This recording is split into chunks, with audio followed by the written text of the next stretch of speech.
Vakar Kėdainių rajone viešėjo Rokiškio rajono savivaldybės delegacija. Svečiai pirmiausia susitiko su mūsų rajono savivaldybės vadovais ir specialistais, domėjosi, koks gyvenimas vyksta Kėdainių rajone, kaip sprendžiami įvairių sričių klausimai. Po to Rokiškio rajono savivaldybės specialistai, seniūnai apžiūrėjo mūsų senamiestį, areną ir rekonstruotą Ramybės skverą.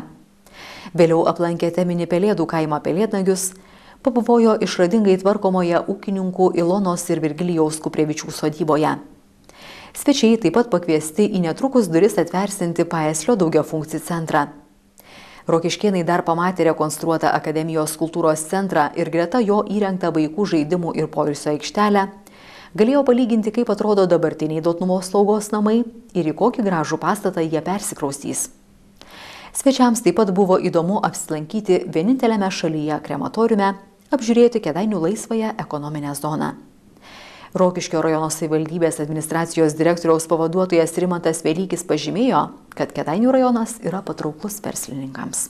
Jūsų toks rajonas yra, sakykime, vis dėlto vidurio Lietuvos rajonas ir pakankamai patrauklus dėl savo geografinės padėties. Aišku, čia yra geros žemės, tai žemės ūkis yra aukštumoji, sutvarkytas, taip pat yra nemažai pramonės ir pavyzdžiui, dalis mūsų Rokiškių įmonė čia pasistatė, Iva Baltė, pavyzdžiui, ir dalis Rivonos išėjo į Kėdainius, kadangi jų geografinė padėtis geresnė. Kuo naudingos tokios išvykos? Kadangi ir mes irgi tuos europinius projektus įgyvendinam, tai pasižiūrim, pasimokom. Pati didžiausia įspūdį, ko gero, paliko gėris ir grožis, nes iš tiesų visur labai tvarkinga. Pamatėm tokių įdomių sprendimų ir Pelėdnagiuose tos viešosios erdvės iš tiesų daro įspūdį, kad ir va čia šitą, sakykime, vaikų žaidimo aikštelė yra iš tiesų neperkrauta kažkokiais inventoriumi, bet tiesiog labai patraukli ir svarbiausia, kad yra gerai apgalvotos ir sutvarkytos erdvės. Ten, kur mes važinėjom, iš tiesų projektų, jeigu atliktų projektų išbaigtumas, taip, tikrai daro įspūdį ir tikrai negaliu pasakyti, kad pavydim, bet džiaugiamės už kėdainiškius, kad yra taip, kad jiems sekasi. Ar tai, ką pamatėte, sužinojote, bandysite pritaikyti ir savame rajone? Tai būtų siekiamybė. Tai buvo atsakomasis vizitas. Pernai Kėdainių rajono savivaldybės delegacija lankėsi Rokiškyje, o šįkart į svečius atvyko rokiškėnai.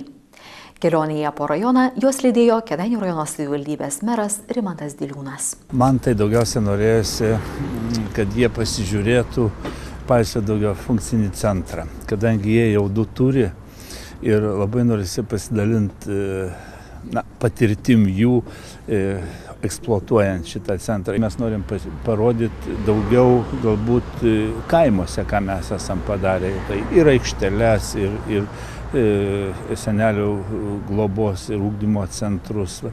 Tokius dalykus, kurie daugiausiai tarnauja žmogui gyvenančiam kaime toliau nuo miesto. Važiuojam, žiūrim, kalbam, dalimės įspūdžiais. Aptarsime tai, ką jie pamatė, ką mes galbūt neteisingai darom arba ne tą linkmę einam. Tokie susitikimai tam ir reikalingi, turbūt, kad tu įsitikintum, ar tu teisinga linkmė eini, ar tu teisingai darai, o galbūt ir pasitaisyti, jeigu klysti.